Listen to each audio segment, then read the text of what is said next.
नमस्कार प्यारे दोस्तों, स्वागत है आप सभी का green word publication YouTube channel पर। मैं आपका अपना राहुल पटेल, आपका केमिस्ट्री टीचर। बेटा हम लोग बात कर रहे थे डी एवं एफ ब्लॉक के तथ्यों के क्वेश्चंस की, जिसमें मैंने ऑलरेडी बहुत सारे क्वेश्चंस को करा दिया है।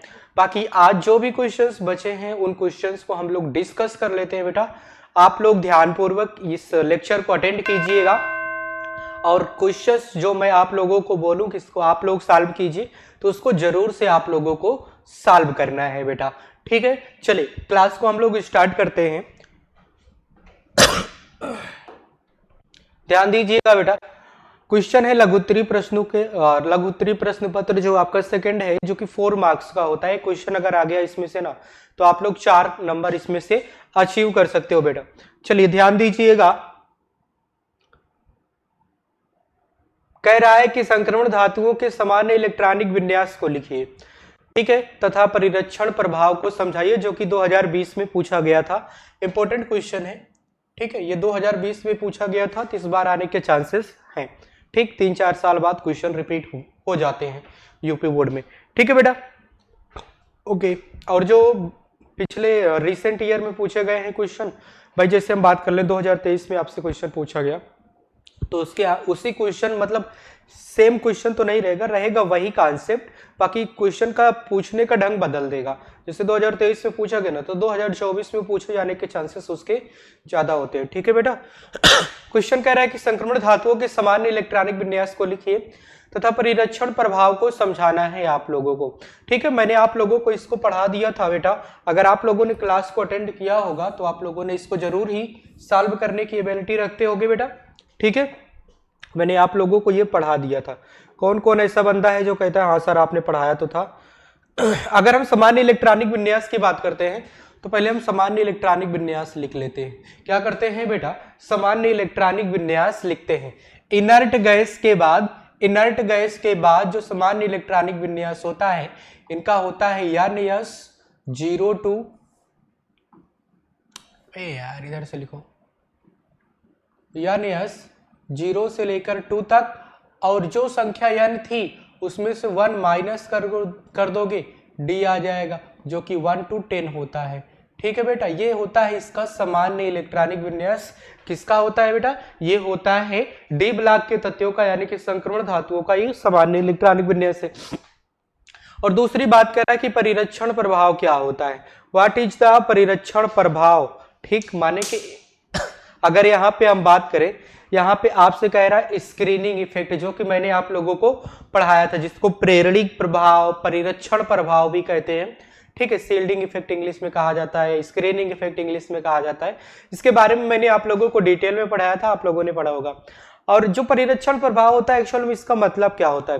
परिरक्षण प्रभाव का मतलब ये होता है बेटा, यानी कि प्रेरणिक प्रभाव का मतलब ये होता है कि जो अंदर के कक्षकों के इलेक्ट्रॉन होते हैं ना, वो बाहर के कक्षकों के इलेक्ट्रॉनों को रिपेल करते हैं।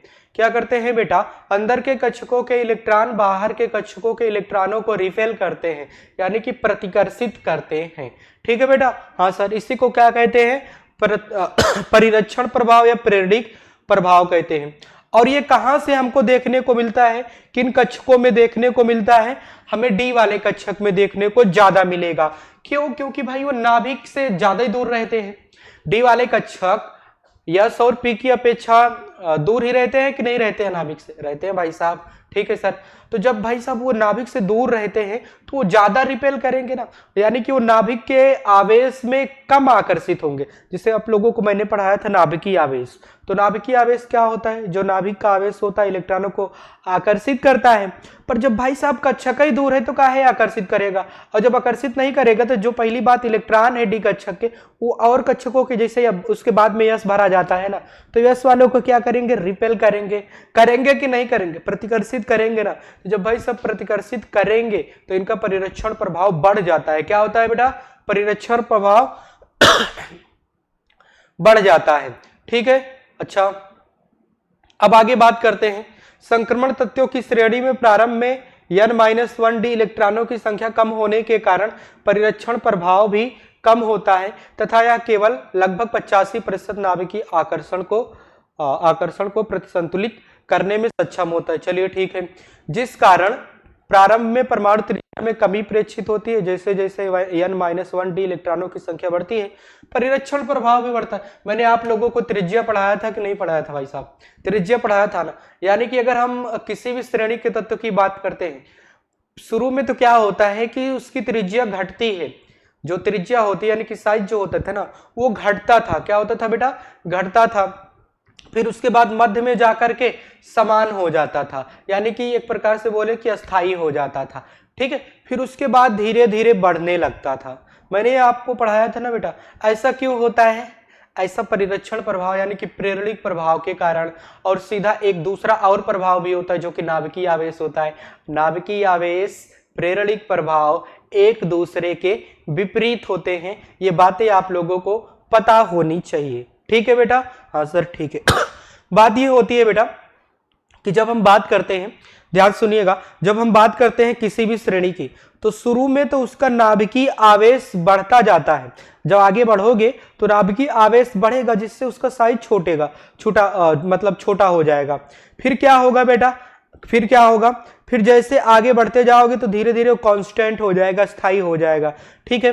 फिर उसके बाद क्या होगा? फिर उसके बाद नाभिकीय आवेश घटता जाएगा जिससे साइज थोड़ा थोड़ा बढ़ता जाएगा। इसका जस्ट विपरीत अगर हम प्रेरणिक प्रभाव यानी कि परिरक्षण प्रभाव की बात करते हैं बेटा, तो उसमें क्या होता है, कहानी ध्यान से सुनिएगा। ठीक है ना। उसमें क्या होता है कि शुरुआत में जो परिरक्षण प्रभाव होता है ना, जो परिरक्षण प्रभाव होता है आगे जब बढ़ोगे किसी श्रेणी में तो कम होता जाता है जिससे साइज कम होती जाती है। फिर उसके बाद अस्थाई हो जाता है जिससे साइज भी अस्थाई हो जाती है। फिर क्या होता है, धीरे धीरे प्रेरणिक प्रभाव यानी कि परिरक्षण प्रभाव बढ़ता है जिससे साइज थोड़ा थोड़ा बढ़ने लगती है। ये मैंने आपको बताया। ठीक है, समझ में आया? नहीं आया तो पीछे जाके देखो। ठीक है ना, पीछे तो देखो। ठीक है बेटा, मैंने इसके बारे में डिटेल में आप लोगों को बता दिया है। ये लिखा भी है आपके सामने, आप इसको रीड भी कर सकते हो। अथवा करके एक क्वेश्चन दिया गया है बेटा कि किसी का परमाणु क्रमांक 24 है, जैसे मान लो क्रोमियम है उसका परमाणु क्रमांक 24 है, कॉपर है उसका परमाणु क्रमांक 29 है। इसका इलेक्ट्रॉनिक विन्यास लिखिए। क्या करिए बेटा? इसका इलेक्ट्रॉनिक विन्यास आपको लिखना है। तो संक्रमण तत्वों के किन्हीं दो लक्षणों की व्याख्या कीजिए कि संक्रमण तत्व क्यों है, उसका लक्षण क्या है, ऐसा कह रहा है। यानी कि आपको तो पहले इलेक्ट्रॉनिक विन्यास इन दोनों को लिखना है। जो बच्चे नहीं लिख पाएंगे ना वो बिल्कुल गधे हैं। इसका इलेक्ट्रॉनिक विन्यास नहीं लिख पाओगे क्या यार? क्रोमियम का दिया गया है और किसका दिया गया है? कॉपर का दिया गया है। मैंने इलेक्ट्रॉनिक विन्यास, सामान्य इलेक्ट्रॉनिक विन्यास लिखा भी था। अगर आप लोगों को याद हो ना, 3D श्रेणी का यह तत्व है, मैंने 3D श्रेणी के सारे तत्वों का इलेक्ट्रॉनिक विन्यास किया था, अगर आपको पता हो तो बेटा। ठीक है, अगर नहीं पता है तो भाई आप लोग प्रॉपरली लेक्चर्स को अटेंड नहीं करते हो, बस ऐसे मुंह उठा के चले आते हो कि 2-4 क्वेश्चन हम लोग ध्यान से पढ़ लेंगे और जाके पेपर में छाप के चले आएंगे। तो ऐसे बच्चे जो होते हैं बहुत महान अपने आप को समझते हैं, मुंह उठा के तो जाते हैं लेकिन मुंह लटका के चले आते हैं बेटा। ठीक है ना। तो इसीलिए आप लोगों को फोकस के साथ पढ़ना है और क्वेश्चंस को भी सॉल्व करना। मैंने कई बार आप लोगों को बताया है कि अगर आप लोगों को क्वेश्चन सॉल्व करना है तो आप राजीव क्वेश्चन बैंक को परचेज कर सकते हो मार्केट से, या फिर ऑनलाइन घर बैठे आप लोग मंगा सकते हो बेटा। ठीक है, चलिए कोई बात नहीं, आगे हम लोग बढ़ते हैं। हाँ, इस वाले क्वेश्चन का आंसर मैंने बता दिया। आप लोग क्या बताया यार? आप लोग को बताया तो था कि आप लोग इलेक्ट्रॉनिक विन्यास कर पाओगे कि नहीं कर पाओगे? कर लोगे ना। और क्या कह रहा है कि संक्रमण तत्वों के किन्हीं दो लक्षणों की व्याख्या कीजिए। अरे भाई साहब, संक्रमण तत्वों के बाहर जो कक्षक होते हैं पूर्ण रूप से, जो डी कक्षक होते हैं ना, पूर्ण रूप से नहीं भरे होते, यानी कि आंशिक रूप से भरे होते हैं कि नहीं होते? होते हैं ना। और संक्रमण तत्व इनको क्यों कहा जाता है? क्योंकि एस ब्लॉक और पी ब्लॉक के मध्य में इनकी श्रेणी आती है। समझ रहे हो कि नहीं समझ रहे हो? समझ रहे हैं सर, इतना तो हमको बताए थे आप। चलिए कोई बात नहीं, आगे बढ़ते हैं। ये बढ़ जा, नहीं बढ़ रहा, इधर से बढ़ेगा। हाँ, क्वेश्चन वह कहाँ चला गया यार? आगे बढ़ गया क्या धीरे धीरे? अच्छा, उसका आंसर क्या बात करते हैं, कभी कभार तो 8 नंबर ये डायरेक्ट क्या फर्स्ट 8। ओके, हाँ मैंने आप लोगों को बताया भी था बेटा, आप लोगों को मैंने बताया भी था कि हम लोग सिलेक्टेड क्वेश्चंस ही करा रहे हैं।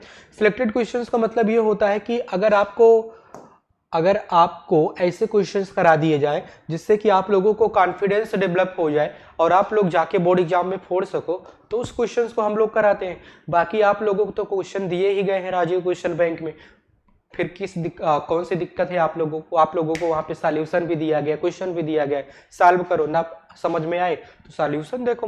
ठीक है बेटा, बाकी जो सिलेक्टेड क्वेश्चन है जिनके आने की संभावनाएं ज्यादा है वो आप लोगों को ऑनलाइन थ्रू प्रोवाइड कर दी जा रही है। ठीक है बेटा, चलिए ध्यान दीजिएगा, कारण देते हुए स्पष्ट कीजिए कि संक्रमण धातुएं तथा उनके अधिकांश यौगिक अनुचुंबकीय हैं।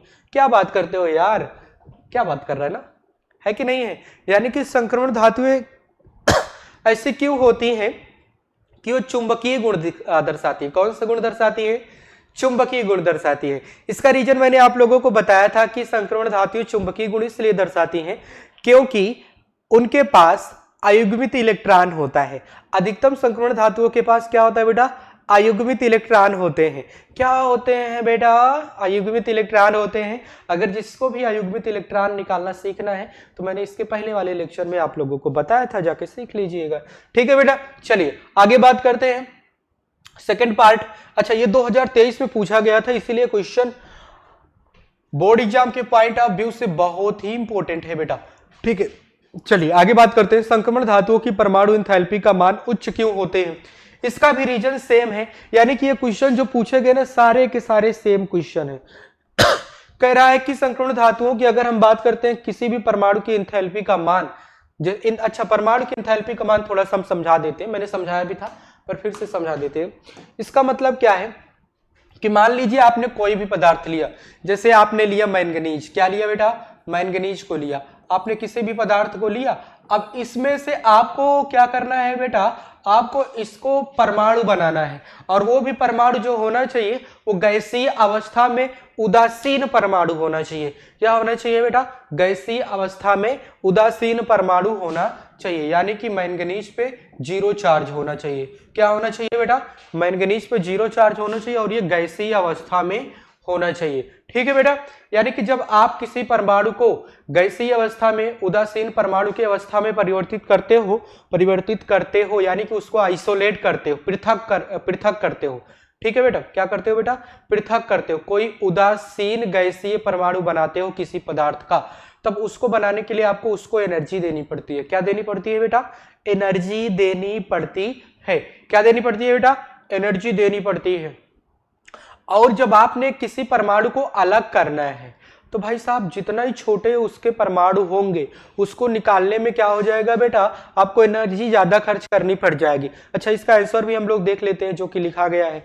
ठीक है यानी कि ऐसा क्यों होता है? संक्रमण धातुओं की परमाणु की एंथैल्पी का मान उच्च क्यों होता है? क्योंकि इनका साइज छोटा होता है। क्या होता है बेटा? इनका साइज छोटा होता है। और दूसरा रीजन ये है कि इनके पास अयुग्मित इलेक्ट्रॉन होते हैं। दो चीज याद रखो कि इनका साइज छोटा होता है, इनके पास अयुग्मित इलेक्ट्रॉन होते हैं। अब कह रहे हो सर कि इनके पास अयुग्मित इलेक्ट्रॉन होने से क्या फर्क पड़ेगा? अयुग्मित इलेक्ट्रॉन होने से इनके एंथैल्पी में फर्क ये पड़ेगा कि भाई साहब अयुग्मित इलेक्ट्रॉन है, इनके बीच में इंटर इलेक्ट्रॉनिक रिपल्सन बढ़ जाएगा, यानी कि अंतर आणविक आकर्षण बल बढ़ जाएगा। तो जब भाई साहब अंतर आणविक आकर्षण बल बढ़ा रहेगा, यानी कि एक परमाणु दूसरे परमाणु को क्या करे रहेगा? इसे मतलब कस के बांधे रहेगा आकर्षण बल के द्वारा। तो भाई किसी को अलग करने के लिए हमें कितना, मतलब जब आपस में कस के बंधे हैं तो उसको अलग करने के लिए हमें कितनी एनर्जी खर्च करनी पड़ेगी? जितना कस के बंधे रहेंगे। समझ रहे हो कि नहीं समझ रहे हो? भाई जैसे हम थोड़ा सा एग्जांपल देते, नहीं तो कहोगे सर आप कैसे बता रहे हो। फिर से सुनिएगा, ध्यान से समझिएगा। यहाँ पे बात यह है कि अगर हम डी ब्लॉक के तत्वों की बात करते हैं, यानी कि संक्रमण तत्वों की बात करते हैं, संक्रमण धातुओं की बात करते हैं, तो यहाँ पे कह रहा है कि इनका परमाणु की एंथैल्पी का मान उच्च क्यों होता है? तो रीजन मैंने बताया कि इनका साइज छोटा होता है। क्या होता है बेटा? साइज छोटा होता है। तो दूसरा रीजन मैंने बताया कि इनके पास अयुग्मित इलेक्ट्रॉन होते हैं। तो जब भाई साहब किसी के पास अयुग्मित इलेक्ट्रॉन है, तो भाई साहब उनके बीच में अंतर आणविक आकर्षण बल ज्यादा होता है। यानी कि आपने कोई पदार्थ लिया, ठीक है, आपने कोई पदार्थ लिया और उसके बीच में भाई साहब उसके पास अयुग्मित इलेक्ट्रॉन संख्या ज्यादा है, तो क्या करेगा? उसके पदार्थ आपके जो परमाणु होंगे ना आपस में कस के बंधे रहेंगे। क्या होंगे बेटा? आपस में कस के बंधे रहेंगे। जब आपस में कस के बंधे होते हैं ना तो उनको आसानी से पृथक नहीं किया जा सकता। अब उनको पृथक करने के लिए हमें एनर्जी भी बहुत ज्यादा लगानी पड़ेगी, इसीलिए उनकी एंथैल्पी का मान ज्यादा होता है। मैंने बता दिया, ठीक है कि नहीं? ठीक है, हाँ दोबारा मेरा मूड मत कर। नहीं कोई नहीं, मेरे बच्चे हैं, सभी लोग प्यारे स्टूडेंट हो, इसीलिए राजीव क्या कहते हैं ग्रीन वर्ल्ड पब्लिकेशन को जरूर आप लोग सपोर्ट कर रहे हो, और राजीव क्वेश्चन बैंक को जरूर ही खरीद के आप लोग मतलब उससे क्वेश्चंस को प्रैक्टिस कर रहे हो, क्योंकि आप लोग प्यारे बच्चे हो, पढ़ाई करते हो, हमारे साथ दिल से जुड़े हो, इसीलिए। ठीक है बेटा, चलिए कोई बात नहीं। कहोगे सर आप बहुत मतलब कुछ नहीं। आगे बढ़ते हैं बेटा। कह रहा कि चुंबकीय आघूर्ण का निर्धारण निम्न सूत्र। अरे क्या बात कर रहे हो, ये पहले वाले का भी कर रहा है। अच्छा, इसको तो मैंने आप लोगों को बताया था ना, चुंबकीय आघूर्ण का निर्धारण कैसे किया जाता है। म्यू का मान निकालने के लिए मैंने आपको बताया था, तो बता देते हैं यार, फिर से फार्मूला लिख देते हैं। नहीं कहोगे सर ऐसे ही निकाल लोगे क्या। मैंने आपको बताया था mu is equal to under root n, यानी कि अयुग्मित इलेक्ट्रॉनों की संख्या इंटू एन प्लस 2, यानी कि फिर से अयुग्मित इलेक्ट्रॉनों की संख्या प्लस 2 से गुणा कर देना। ठीक है बेटा, ये म्यू हमने निकालना आप लोगों को फार्मूला बताया था, जो कि बोर्स मैग्नेट में ज्ञात किया जाता है। ठीक है बेटा, मैंने आप लोगों को पहले भी बता दिया था, आज भी बता दिया हूं। आगे बढ़ता हूं। हाँ अच्छा, अगला क्वेश्चन क्या था उसको मैंने समझा दिया है। सेकंड वाला क्वेश्चन, थर्ड वाला है कि संक्रमण धातुएं सामान्यतः रंगीन यौगिक क्यों बनाती हैं। कह रहा है कि संक्रमण धातुएं रंगीन यौगिक क्यों बनाती है, जो कि 2023 में पूछा गया था, इसलिए आपके एग्जाम के पॉइंट ऑफ व्यू से बहुत ज्यादा इंपॉर्टेंट क्वेश्चन है थर्ड वाला। तो ध्यान से सुनिएगा कि ये रंगीन यौगिक क्यों बनाते। मैंने इसको आप लोगों को जब पढ़ा रहा था ना, मैंने ध्यान से समझाया था, अगर नहीं समझे होगे ना तो जाके लेक्चर को देख लेना। वैसे भी अगर मैं इस क्वेश्चन को ना करूं ना, तो इसके क्वेश्चन के लिए एक टॉपिक मैंने समझाया था कि संक्रमण धातुएं रंग क्यों प्रदान करती हैं। इसका रीजन ये है कि इनके कक्षक पूर्ण रूप से भरे नहीं होते हैं, और दूसरी बात इनके पास अयुग्मित इलेक्ट्रॉन होते हैं, और जो डी कक्षक होता है ना, इसकी स्प्लिटिंग हो जाती है। स्प्लिटिंग होने का मतलब कुछ कक्षक उच्च ऊर्जा के कक्षक बन जाते हैं, और कुछ कक्षक जो होते हैं निम्न ऊर्जा के कक्षक बन जाते हैं। तो जब निम्न ऊर्जा के कक्षक के इलेक्ट्रॉन एक्साइटेड हो जाते हैं, उत्तेजित अवस्था में आते हैं, तो उच्च ऊर्जा के कक्षक में जाते हैं। तो ऐसा कब होता है, जब उनको बाहर से कोई एनर्जी मिल रही होती है। ठीक है, उच्च ऊर्जा के कक्षक में जाएंगे, ठीक है, बाहर से कोई एनर्जी दी जाएगी, तो फिर क्या होगा। फिर अगर मान लीजिए वहां पे उनकी एनर्जी खत्म, मतलब कोई कारणवश अगर हम बात करें, अगर इनको किसी के साथ हमें रिएक्शन कराना है, किसी अन्य परमाणु के साथ जोड़ना है, ठीक है, कोई यौगिक बनाना है, सीधी सी बात, ध्यान सुनो, ठीक है ना। अगर फिर से सुनो, मैं समझा रहा हूं, निम्न ऊर्जा के कक्षक से इलेक्ट्रॉन जब उत्तेजित हो जाते हैं, तो बाहर, और उत्तेजित क्यों होंगे, बाहर से एनर्जी ले लिए, ठीक है, उच्च ऊर्जा के कक्षक में जाते हैं, ठीक है ना। अब उच्च ऊर्जा के कक्षक में चले गए, तो उच्च ऊर्जा के कक्षक से जब निम्न ऊर्जा के कक्षक में इलेक्ट्रॉन पुनः लौटते हैं ना, तो जितनी एनर्जी लेके ऊपर गए थे ना उच्च ऊर्जा में, उतना एनर्जी वो छोड़ देते हैं। क्या करते हैं बेटा, उतनी एनर्जी क्या करते हैं बेटा, छोड़ देते हैं। तो जब उतनी एनर्जी वो छोड़ेंगे, तो भाई साहब जब एनर्जी वो छोड़ते हैं ना, तो उनसे रंग मिलता है। क्या मिलता है भाई साहब, उनकी एनर्जी रंग के रूप में दिखाई देती है, यानी कि उनका एक स्पेसिफिक कलर होता है। ठीक है, जैसे मैंने आपको बताया था कि इसी कारण जो चांदी का रंग होता है अलग होता है, सोना भी कलर उसका रंग अलग होता है। यानी कि डी वाले कक्षक के सारे परमाणु, मतलब सभी की नहीं बात कर सकते, मतलब ज्यादातर अगर हम बात करें तो ज्यादातर परमाणु के पास विशेष चमक होती है। ठीक है ना, डी ब्लॉक यानी कि संक्रमण धातुएं जो होती है, ज्यादातर धातुओं के पास विशेष प्रकार की चमक होती है। मैंने आपको बताया था ये देखो फिगर के थ्रू भी समझाया है कि निम्न ऊर्जा से इलेक्ट्रॉन उच्च ऊर्जा के कक्षक में जा रहे हैं, और ऐसा कब होता है, जब वो उत्तेजित हो जाते हैं। और उत्तेजित कब होंगे, जब उनको बाहर से कोई एनर्जी प्रोवाइड की जाएगी। अब ध्यान दीजिएगा, जब ये बाहर से एनर्जी पाए, उत्तेजित हुए, उच्च ऊर्जा के कक्षक में गए, जब उनको वापस आना होगा निम्न ऊर्जा के कक्षक में, तो उतनी एनर्जी वो क्या करेंगे, छोड़ देंगे, और उतनी एनर्जी छोड़ेंगे तो एक रंग दिखाई देगा। क्या दिखाई देगा बेटा, रंग दिखाई देगा। चलिए कोई बात नहीं, ये मैंने जो आपके सामने आंसर लिखा है इसको पढ़ लीजिए, ठीक है, नहीं तो मैं पढ़ के एक बार सुना देता हूं आप लोगों को कि संक्रमण तत्वों के यौगिक सामान्यतः रंगीन है। हाँ ठीक बात है, जब निम्न ऊर्जा वाले डी कक्षक से इलेक्ट्रॉन का उत्तेजन हो जाता है, तो उच्च ऊर्जा वाले कक्षक में चले जाते हैं। ठीक बात है, फिर क्या होता है भाई साहब, फिर जब ये निम्न ऊर्जा के कक्षक में वापस लौटते हैं, जब ये निम्न कक्षा के ऊर्जा के कक्षक में वापस लौटते हैं, तब क्या होता है भाई साहब, ये एनर्जी को छोड़ते हैं, ऊर्जा को छोड़ते हैं। सीधे सीधे ये लिगेंड वगैरह से हमसे क्या लेना देना, हटाओ, लिगेंड निर्धारण फलाना ढेकाना, ये सबसे हम लोगों को क्या लेना देना है भाई साहब, सीधी सी बात है। हमको पता है कि जब वो फिर से वापस लौटेंगे तो एनर्जी को छोड़ते हैं, इससे क्या होती है, चमक उत्पन्न होती है, बस इतना याद करना। ठीक है, लिगेंड फिगेंड से हमके क्या लेना देना है, समझ रहे हो कि नहीं समझ रहे हो? हाँ, सिंपल बात करो यार, क्या भयंकर बात कर दिए हो, अच्छा नहीं लगता ना। अगला क्वेश्चन कुछ था क्या वो? चलिए वो इंपॉर्टेंट क्वेश्चन नहीं था कि था, देख लेते हैं। था नहीं था। संक्रमण धातुएं इनके अनेक यौगिक उत्तम उत्प्रेरक का कार्य करते हैं। अरे बात क्या कर रहे हो यार, इंपॉर्टेंट नहीं है। आ जाइए, 9वें नंबर के क्वेश्चंस को हम लोग सॉल्व करने की कोशिश करते हैं। 9वां नंबर का क्वेश्चन है कि स्पष्ट कीजिए क्यों ऐसा होता है कि स्कैंडियम का परमाणु क्रमांक 21 है तो एक संक्रमण तत्व है भाई साहब, परंतु जिंक जो है ना उसका परमाणु क्रमांक 30 है, तो संक्रमण तत्व क्यों नहीं है? मैंने आपको बताया कि संक्रमण तत्व के लिए कंडीशन ये होनी चाहिए कि उनके डी कक्षक आंशिक रूप से भरे होने चाहिए। क्या होने चाहिए बेटा? डी वाले कक्षक आंशिक रूप से भरे होने चाहिए। जब भाई साहब डी वाले कक्षक आंशिक रूप से भरे होंगे तभी तो, अगर हम बात करें कि वो संक्रमण धातुएं हैं, मैंने आपको अगर याद हो तो फर्स्ट लेक्चर मैंने लाइव लेकर 2 लेक्चर में पढ़ाया था। फर्स्ट लेक्चर में आप जाओगे तो शुरुआत में आपको मिलेगा, ठीक है बेटा? हाँ ठीक है सर। कहा यह जाता है कि जो डी ब्लॉक के तत्व होते हैं उन्हें संक्रमण धातुएं कहते हैं।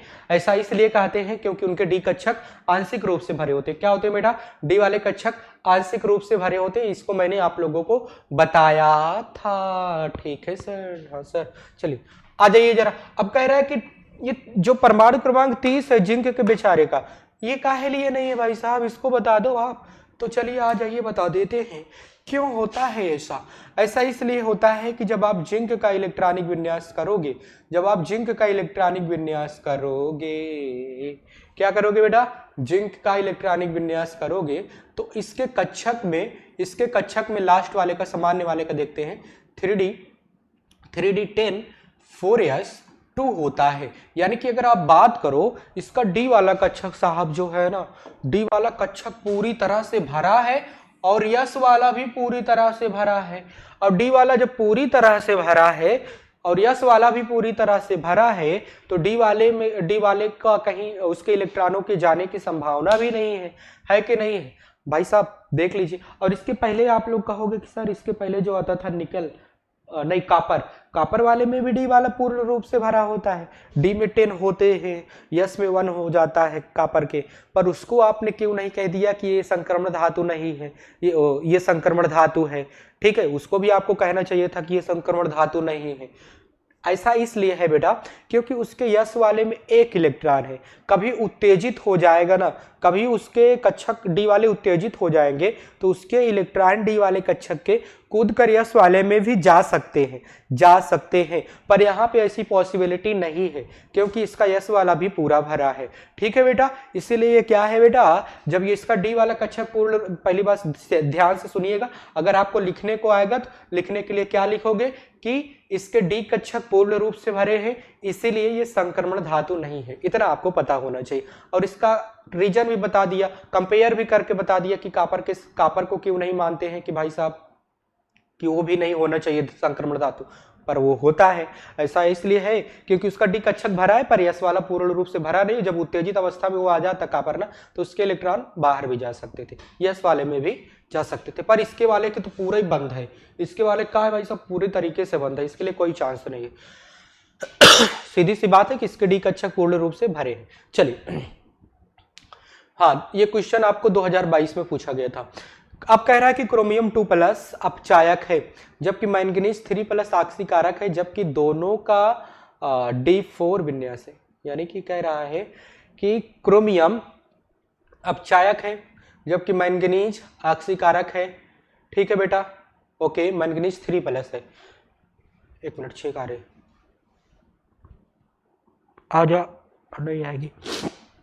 +3 ऑक्सीकारक है जबकि दोनों का D4 विन्यास है। क्या है बेटा? D4 विन्यास है। पहले हम इसके देख लेते हैं कि क्रोमियम +2 में है, कब होगा, इलेक्ट्रॉनिक विन्यास से समझते हैं। क्रोमियम का सामान्य इलेक्ट्रॉनिक विन्यास पहले लिखते हैं। क्रोमियम का कितना होता है परमाणु क्रमांक? शक्तिवान करे, यानी कि इसका होता है 23। ठीक है ना? क्या होता है बेटा? 23। यानी कि अगर हम बात करें यहाँ पे अगर हम बात करें तो 3D 3 हाँ 4s2 होगा। ठीक है बेटा, हाँ सर ठीक है, ओके।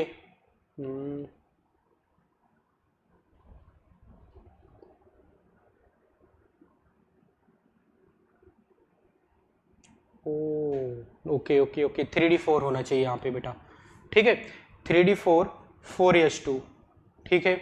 अब आगे अगर हम बात करें मैंगनीज का, तो मैंगनीज का हो जाएगा, क्या हो जाएगा बेटा, मैंगनीज का हो जाएगा, यहाँ पे लिखना चाहिए हमें, मैंगनीज का परमाणु क्रमांक कितना होता है बेटा, मैंगनीज का होता है परमाणु क्रमांक 24, तीवान करे मना, हाँ 24 होता है, तो इसका हो जाएगा 3D5 4s2, 3D5 4s2, 3D5 4s2, ठीक ही तो है यार,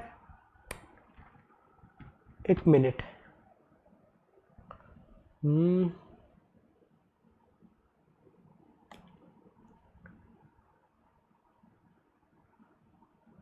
4 है, 4 तो नहीं होना चाहिए यार, 4 नहीं होगा यहाँ पे, ये होगा 5 और 4s1 होगा, ठीक है, हाँ सर ठीक है, इसका 3D5 4s2, ओके, हाँ सर सही है, ठीक है ठीक है ठीक है सर। पर यहाँ पे ये क्यों कह रहा है कि यार इस, जबकि इन दोनों का 3D4 विन्यास होगा, देख लेते हैं एक बार D4 विन्यास होगा कि नहीं होगा। अच्छा आयन में है ना, आयन मैंने नहीं लिखा था, लिखा क्या 2+ है, यहाँ पे 3+ है, ओके ओके ओके सॉरी बेटा मैंने ध्यान नहीं दिया, ध्यान दीजिएगा बेटा, ध्यान दीजिएगा, जब ये +2 में जाएगा तो यानी कि S वाले से एक इलेक्ट्रॉन चला जाएगा और D वाले से एक इलेक्ट्रॉन चला जाएगा, बचेगा कितना 3D4 बचेगा, हाँ सही है। इसकी बात करेंगे तो इसका 2 इलेक्ट्रॉन जाएगा, एक इलेक्ट्रॉन D वाले से जाएगा, क्यों, क्योंकि +3 में है, तो ये हो जाएगा 3D4 हो जाएगा, चलिए कोई बात नहीं है, ठीक है। अब कह रहा है इसमें क्या पूछ रहा है आपसे कि अपचायक है क्रोमियम और मैंगनीज ऑक्सीकारक है, पहले ये समझ लो अपचायक और ऑक्सीकारक क्या है।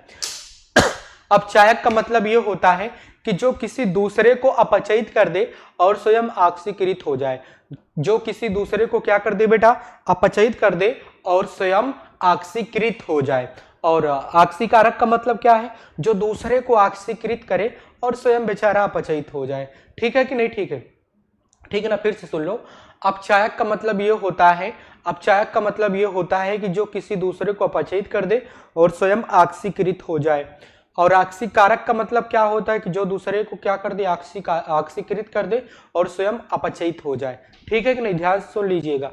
अब इसका आंसर देखते हैं बेटा, आंसर कह रहा है कि क्रोमियम 3+ का विन्यास 3D4 है, यह इलेक्ट्रॉन खो के क्रोमियम 3+ बनाता है, ठीक है बेटा, जिसका 3D3 अस्थायी विन्यास होता है, अच्छा 3D3 अस्थायी विन्यास, 3D3 अस्थायी विन्यास होता है,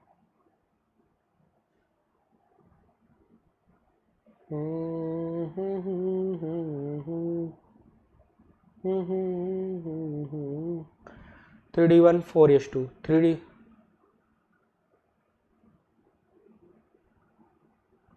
3D3 4s2, 3D3 4s2, तो 2 जाएगा, 3D3 हो जाएगा, ओके, मैंने यहाँ पे गड़बड़ी की थी बेटा,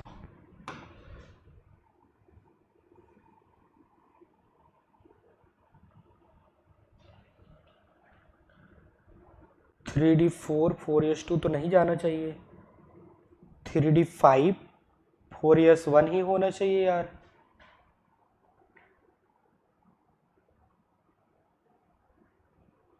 ठीक है बेटा, इतना ही होना चाहिए, पर यहाँ पे ये क्यों कह रहा है, ओके 4 तक नहीं जाएगा क्योंकि इसका इलेक्ट्रॉन वापस आएगा, और इसमें कह रहा है कि दोनों का D4 विन्यास है, क्वेश्चन में गड़बड़ी है बेटा, इसीलिए मतलब पहले ही मुझे डाउट आ गया था, मुझे लगा कि ये क्वेश्चन ठीक पूछ रहा होगा, हो सकता है मैंने गलत बताया हो, पर अभी जब मैं देख रहा हूँ कि इस पे कह रहा है कि जबकि दोनों का 3D4 विन्यास, ऐसा तो है नहीं कि 3D4 विन्यास आएगा, कहाँ से आएगा यार, नहीं आ पाएगा ना, अगर इसका 3D5 होगा, 3D5 होगा तब जाके 3D4 होगा, इसका भी 3D5 होगा, 4s2 होगा, तभी जाके 3D4 आएगा, ठीक है।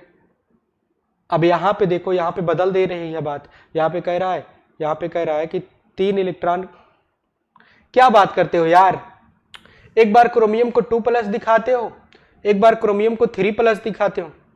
नहीं कर रहा मैं इसको, हटाओ, मेरे को कंफ्यूज कर दे रहा। बताओ, एक बार क्रोमियम को 2+ कर रहे हैं और एक बार क्रोमियम को 3+ आंसर में दिखा रहे। भाई साहब मुझे माफ करो, मैं नहीं कर रहा इस क्वेश्चन को। चलिए आगे बात करते हैं हम।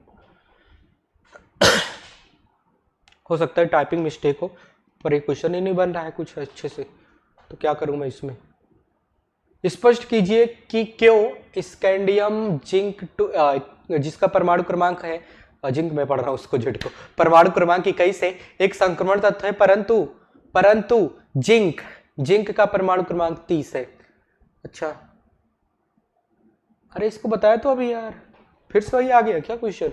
अच्छा, मैं आगे बढ़ा था फिर से वापस आ गया था, नहीं टच कर गया होगा, टचिंग सा हो गया होगा। क्या बात कर रहे हो, आ जाइए बेटा। अब कह रहा है कि कारण सहित स्पष्ट कीजिए कि निकिल टेट्राक्लोराइड अनुचुंबकीय है, जबकि निकिल टेट्रा कार्बन मोनोऑक्साइड प्रतिचुंबकीय है। यद्यपि दोनों चतुष्फलकीय परमाणु और चतुष्फलकीय यौगिक है। ओके, टेट्राहेड्रल यौगिक है। ओके ओके ओके, ठीक है ठीक है ठीक है ठीक है। अनुचुंबकीय कह रहा है और उसको प्रतिचुंबकीय कह रहा है, यानी कि ये चुंबकीय गुण शो करेगा, वो प्रतिचुंबकीय यानी कि चुंबकीय गुण नहीं शो करेगा। चलिए इसको हम लोग इलेक्ट्रॉनिक विन्यास के थ्रू सॉल्व करेंगे। किसके थ्रू सॉल्व करेंगे बेटा, इलेक्ट्रॉनिक विन्यास। क्यों, क्योंकि हमको ये चाहिए कि इसके पास संयुग्मित इलेक्ट्रॉन है कि नहीं है। चलिए आ जाइए जरा। हमें संरचना वगैरह से कुछ नहीं, ये कंफ्यूज करने के लिए दे देता है कि चतुष्फलकीय यौगिक है, फलाना ढेकाना, ये सबसे हमको क्या लेना देना बेटा, ठीक है ना। जब आप निकल लोगे, निकिल टेट्राक्लोराइड लोगे, ठीक है बेटा, यानी कि इस पे 2 आयन है, यानी कि ये काउंटर आयन है, बाहर जो दिया गया होता है उसको काउंटर आयन कहते हैं, ठीक है। अनुचुंबकीय है, जबकि निकिल ओके ठीक है। पहले इसको देख लेते हैं, इसका आवेश कितना बन रहा है, इसके आवेश को लिख देते हैं।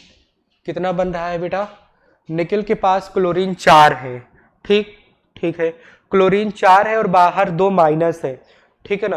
क्लोरीन 4 है तो यानी कि इसके 4 इलेक्ट्रॉन को लेंगे, ठीक है ना, और बाहर दो माइनस है, यानी कि 2 माइनस इसको 2 इलेक्ट्रॉन पुनः दे देगा, ठीक है। हाँ सर, यानी कि निकल पे 2+ होना चाहिए। क्या होना चाहिए, निकल पे 2+ होना चाहिए। और दूसरी बात करते हैं, दूसरा किसका दिया गया है, दिया गया है दूसरा भी निकल का ही है। इसमें देखते हैं, इसमें ये है कार्बन मोनोऑक्साइड 4 है, यानी कि ये 4 इलेक्ट्रॉन को ले लेगा, यानी कि अगर हम बात करें तो निकल इसमें 4+ में है। किसमें है बेटा, निकल इसमें 4+ में है। और निकल जब 4+ में है तो पहली बात आपको पता होना चाहिए कि निकल का परमाणु क्रमांक कितना होता है बेटा, कितना होता है, कितना होता है, बताइए बेटा, आप लोग बताइए निकल का परमाणु क्रमांक कितना होता है, जिससे हम लोग क्या कर सके, इसका इलेक्ट्रॉनिक विन्यास कर सके, ठीक है। यहाँ पे लिखते हैं निकल 4+ में। चलिए कर लेते हैं बेटा।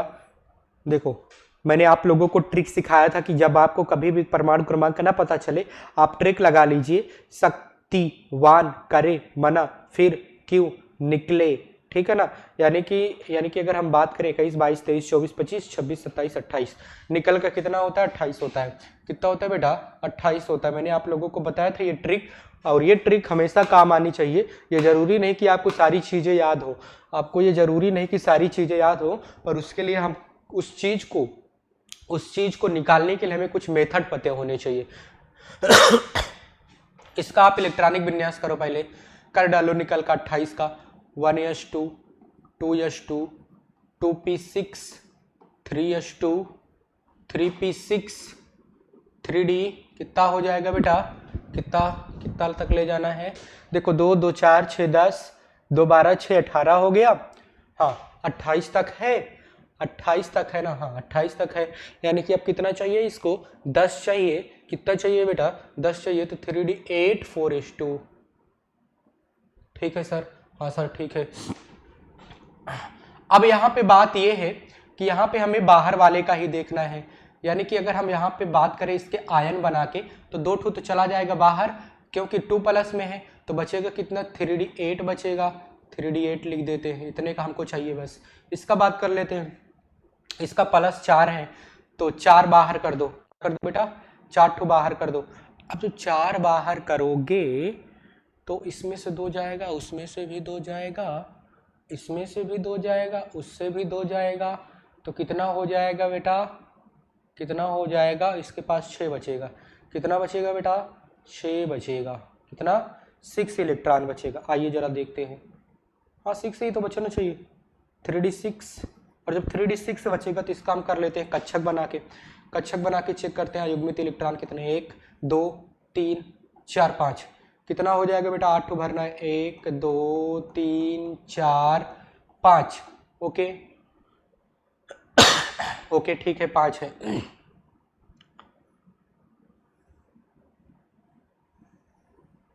इसका चेक करते हैं। अच्छा 8 इलेक्ट्रॉन भरना था ना हमको, 7 हो गया, एक 8 हो गया, सही है। गिन लो आप लोग, गिन तो लोगे इतना, 1 2 3 4 5, 1 2 3 4 5 है कितना, 6, इसमें एक ठो और भर देते, कितना बचा, 4 अयुग्मित इलेक्ट्रॉन बचा। ठीक है, इसके पास यार, इसके पास तो हो रहा है 2 अयुग्मित इलेक्ट्रॉन और इसके पास हो रहा है 4, ये तो उल्टा हो गया, जस्ट अपोजिट हो जा रहा है। क्या हो जा रहा है बेटा, जस्ट अपोजिट हो जा रहा है। क्लोरीन यहाँ पे 2- लगा है, और जब 2- लगा होता है तो यहाँ पे, ओ भारी मिस्टेक हो गया यार,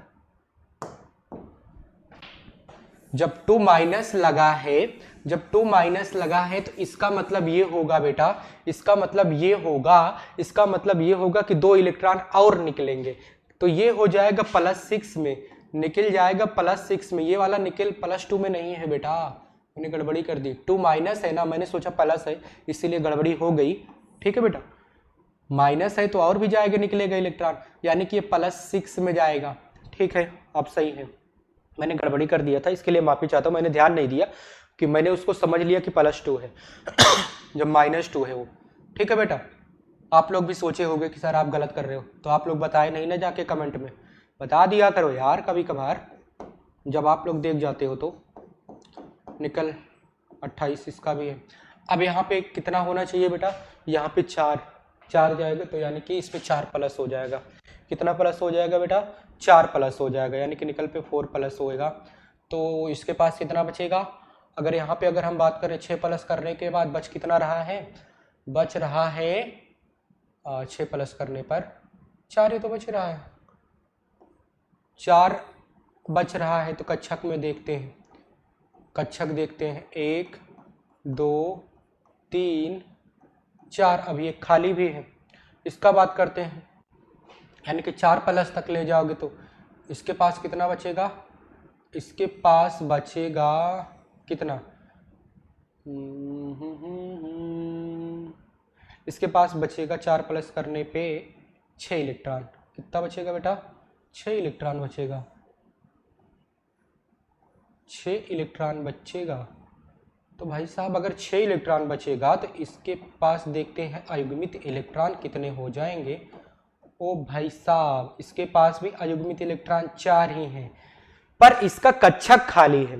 ठीक है, इसके पास अयुग्मित इलेक्ट्रॉन 4, इसके पास भी अयुग्मित इलेक्ट्रॉन 4, इसके पास कक्षक खाली, पर इसके पास अयुग्मित इलेक्ट्रॉन 4 है, पर एक कक्षक युग्मित है। क्या है बेटा, युग्मित है। युग्मित अगर हो गया तो यानी कि ये इसकी अपेक्षा ये हार गया। क्या हो गया बेटा, इसकी अपेक्षा ये हार गया। ठीक है कि नहीं, ठीक है भाई साहब, इसके पास कक्षक खाली है, वो तो बात सही है, कक्षक खाली है, खाली है, अच्छा बात है। जबकि इसका देखो भाई साहब, इसका में क्या है, इसका में है कि इसके पास युग्मित इलेक्ट्रॉन हो जा रहा है, तो इसकी अपेक्षा ये क्या है भाई साहब, इसकी अपेक्षा ये कमजोर पड़ जा रहा है। तो सीधी सी बात है, सीधी सी बात है, ध्यान दीजिएगा, सीधी सी बात है कि इसमें क्या हो जाएगा बेटा, इसमें हो जाएगा, इसमें हो जाएगा इसका म्यू, अगर हम बात करें म्यू निकालिए आप लोग, mu is equal to under root कितना हो जाएगा बेटा, अंडर रूट कितना है, 4 है, तो 4 इंटू 4 प्लस 2 यानी कि 8, 8 चौक 32, 32 हो जाएगा ना, नहीं वो कैसे, 4 2 6, 6 चौक 24 हो जाएगा। इसका कितना हो जाएगा बेटा, इसके लिए भी 24 ही आएगा, पर इसके पास युग्मित इलेक्ट्रॉन है, इसीलिए इसका प्रतिचुंबकीय व्यवहार होगा और इसका वाले का अनुचुंबकीय व्यवहार होगा। एक मिनट, ये क्वेश्चन में मुझे कहीं गड़बड़ी नजर आ रही है यार।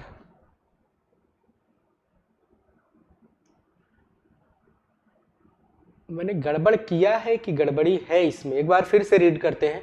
निकल टेट्राक्लोराइड प्लस -2 में है, अनुचुंबकीय है, ठीक है, अनुचुंबकीय, ओके, जबकि निकल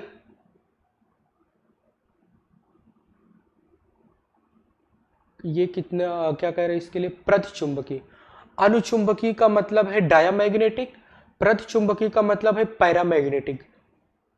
ओ भाई साहब, इसमें गड़बड़ी ये हो रही है कि अनुचुंबकीय का मतलब ये चुंबकीय गुण नहीं शो करता है। अनुचुंबकीय का मतलब होता है कि ये चुंबकीय गुण नहीं शो करता, इसको हमें काटना पड़ेगा, ये क्वेश्चन को मुझे फिर से सॉल्व करना पड़ेगा, ठीक है। हाँ, आ जाइए बेटा, हम लोग क्वेश्चन सॉल्व करने जा रहे हैं प्रश्न नंबर 11 को। ध्यान दीजिएगा बेटा, हम लोग प्रश्न नंबर 11 को सॉल्व करने जा रहे हैं, आप लोग ध्यान दीजिएगा।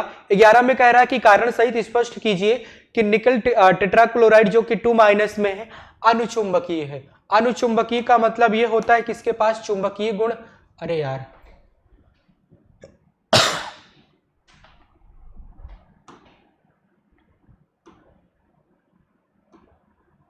हाँ, अनुचुंबकीय का मतलब होता है बेटा कि इसके पास चुंबकीय गुण नहीं है, ठीक है। अनुचुंबकीय का मतलब होता है कि इसके पास चुंबकीय गुण नहीं है, जबकि प्रतिचुंबकीय का मतलब होता है कि इसके पास चुंबकीय गुण है। ऐसा स्पष्ट करके आप बताइए।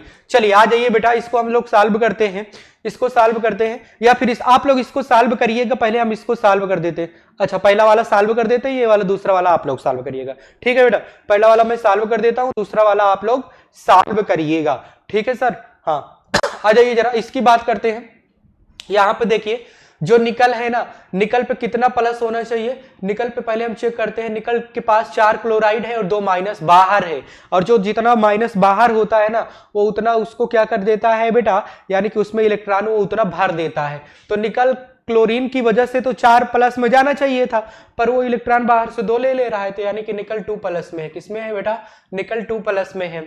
और यहाँ वाले निकल की बात करें, यहाँ वाले निकल की अगर हम लोग बात करते हैं बेटा, तो जब हम यहाँ के निकल की बात करते हैं, ये निकल जो होता है कितने प्लस में होता है बेटा, ये निकल है कितने प्लस में है, निकल ये है कार्बन मोनोऑक्साइड है ना, तो जब कार्बन मोनोऑक्साइड है तो ये +4 में जाएगा, 4 प्लस में जाएगा, ठीक है बेटा। इसका परमाणु क्रमांक 28, इसका भी परमाणु क्रमांक 28। इलेक्ट्रॉनिक विन्यास करते हैं 1s2 1s2, अच्छा सामान्य इलेक्ट्रॉनिक विन्यास लिख देते हैं। इसका सामान्य इलेक्ट्रॉनिक 3d8 4s2 हो जाएगा। कितना हो जाएगा बेटा, 3d8 4s2 हो जाएगा इसका सामान्य इलेक्ट्रॉनिक विन्यास।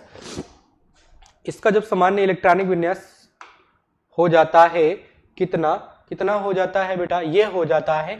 तो अब यहाँ पे देखो +2 है, यानी कि यस वाले से 2 चला जाएगा, तो बचेगा कहाँ, 3d8 हो जाएगा। हाँ सर 3d8 हो जाएगा। इसके लिए आप अगर चेक करो तो इसके पास से कितने इलेक्ट्रॉन निकलेंगे, 4, तो 2 तो वहां से चला जाएगा, 2 वहां से चला जाएगा, यानी कि इसके पास हो जाएगा 3d6। क्या हो जाएगा बेटा, 3d6 हो जाएगा। अच्छा, अब आ जाते हैं निकल +2 के कक्षक में देखते हैं अयुग्मित इलेक्ट्रॉन, और निकल +4 के पास देखते हैं कितने अयुग्मित इलेक्ट्रॉन है। अयुग्मित इलेक्ट्रॉन जिसके पास ज्यादा होगा भाई साहब, वो क्या हो जाएगा, प्रतिचुंबकीय, यानी कि उसका चुंबकीय गुण होगा, और जिसके पास अयुग्मित इलेक्ट्रॉन कम होगा तो वो अनुचुंबकीय हो जाएगा, ठीक है बेटा। हाँ सर, ठीक है। आ जाइए जरा इसका देखते हैं। इसके कक्षक बनाओ 5, क्यों, क्योंकि डी कक्षक 5 ही तो होते हैं, 1 2 3 4 5, यानी कि इसके पास अगर हम बात करें 6 इलेक्ट्रॉन भरने चाहिए, 1 2 3 4 5, 5 है ना। एक विपरीत स्पिन का भर दो, यानी कि एक युग्मित हो गया, बाकी 4 अयुग्मित है। इसके पास अगर करोगे, यानी कि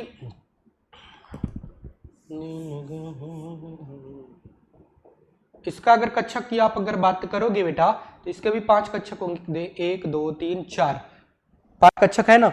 अब इसमें देखो 4 इलेक्ट्रॉन है तो 4 को इसे भरो, इस तरह से भर दिया हमने, ठीक है, हाँ भर दिया, मैंने जस्ट सही किया है। अरे ये 5 कहाँ ले जा रहे हो यार, एक तो था ये नहीं है, 4 ही है। अच्छा अब यहाँ पे देखो दोनों के पास अयुग्मित इलेक्ट्रॉन 4 है। कितने हैं बेटा? अयुग्मित इलेक्ट्रॉन 4 है। पर यहाँ पे देखो इसके पास खाली ऑर्बिटल है पर इसके पास भरा है वो भी युग्मित इलेक्ट्रॉन से। किससे बेटा? युग्मित इलेक्ट्रॉन से। तो इसकी अपेक्षा इसके पास चुंबकीय गुण ज्यादा होगा, इसकी अपेक्षा इसके पास चुंबकीय गुण ज्यादा होगा बेटा, ठीक है। यानी कि ये वाला कैसा है, चुंबकीय दिखाएगा और ये वाला चुंबकीय नहीं होगा। इसी आधार पे देखो बेटा, इसी आधार पे ये वाला भी क्वेश्चन है सेकंड नंबर जो कि 2023 में पूछा गया था। बहुत इंपॉर्टेंट क्वेश्चन है, इसको आप लोग सॉल्व कीजिएगा बेटा, इस क्वेश्चन को आप लोग सॉल्व करने की कोशिश कीजिएगा, ठीक है। तो ये वक्त हो चुका है आप लोगों से विदा लेने का, ठीक है बेटा, क्योंकि टाइम अभी ज्यादा हो रहा है। अभी और भी क्वेश्चंस हैं उनको हम लोग नेक्स्ट क्लास में डिस्कस कर लेंगे। जब अगली क्लास आएगी तो उसमें पहले हम लोग क्वेश्चंस को डिस्कस कर लेंगे, फिर हम लोग बात करेंगे, ठीक है बेटा। टाइम ज्यादा हो रहा है, ठीक। आप लोगों ने क्लास को प्रॉपरली अटेंड किया और ग्रीन वर्ड पब्लिकेशन चैनल को सब्सक्राइब किया, उसको प्यार दिया और एक संख्या बना लिया है, यानी कि अब ये 3500 की संख्या करीब पहुंचने वाली है बेटा। यानी कि आप लोगों का सपोर्ट हमारे साथ है, क्योंकि आप लोग समझ रहे हो कि हम लोगों के लिए कितना एफर्ट कर रहा है ग्रीन वर्ड पब्लिकेशन। इसीलिए आप लोग हमसे दिल से जुड़े हो बेटा, इसके लिए आप लोगों का बहुत बहुत धन्यवाद, ठीक है। आप लोगों ने क्लास को प्रॉपरली अटेंड किया, इसके लिए भी आप लोगों का बहुत बहुत धन्यवाद बेटा। अब मिलते हैं आप लोगों से नेक्स्ट लेक्चर में, तब तक के लिए आप सभी ग्रीन वर्ड पब्लिकेशन को करते रहिए सब्सक्राइब। तब तक के लिए आप सभी को ओके बाय।